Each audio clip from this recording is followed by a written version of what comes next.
ഒരു 90% ആളുകളും അസംഘടിത മേഖലയിൽ ജീവിക്കുന്ന രാജ്യത്ത് ഡിജിറ്റലാവാൻ പറ്റത്തില്ലെന്ന്. എന്താ നമ്മുടെ മീൻ കച്ചവടക്കാരൻ ഇനി ക്രെഡിറ്റ് കാർഡ് മേടിച്ച് മീൻ കൊടുക്കുമോ?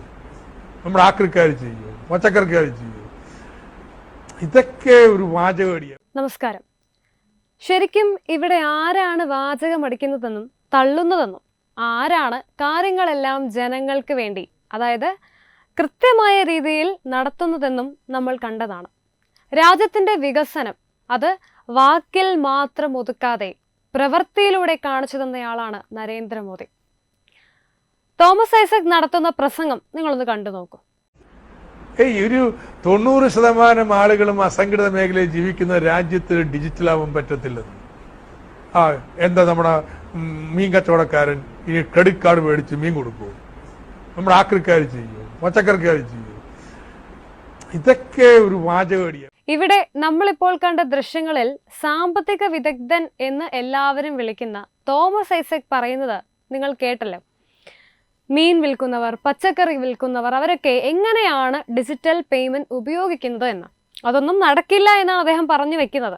എന്നാൽ ഇന്ന് സംഭവിച്ചുകൊണ്ടിരിക്കുന്നത് എന്താണ്? ഈ പറയുന്ന തോമസ് ഐസക് ഉൾപ്പെടെയുള്ള നേതാക്കൾ ഉപയോഗിക്കുന്നില്ലേ digital payment?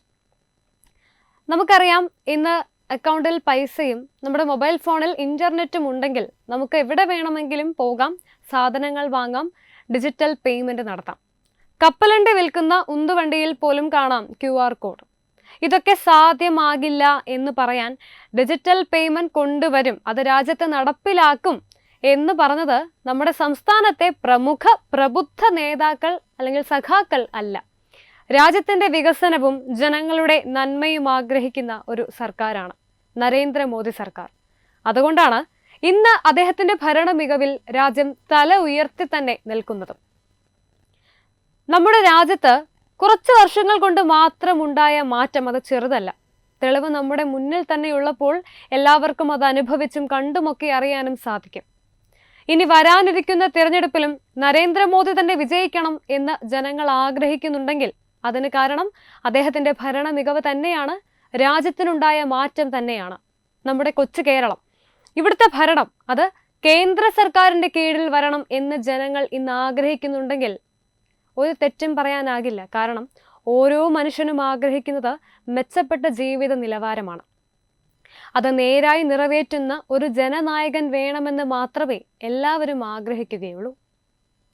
Web desk Tatwamayi news. Diganta resort, Ahmedabad, Gujarat.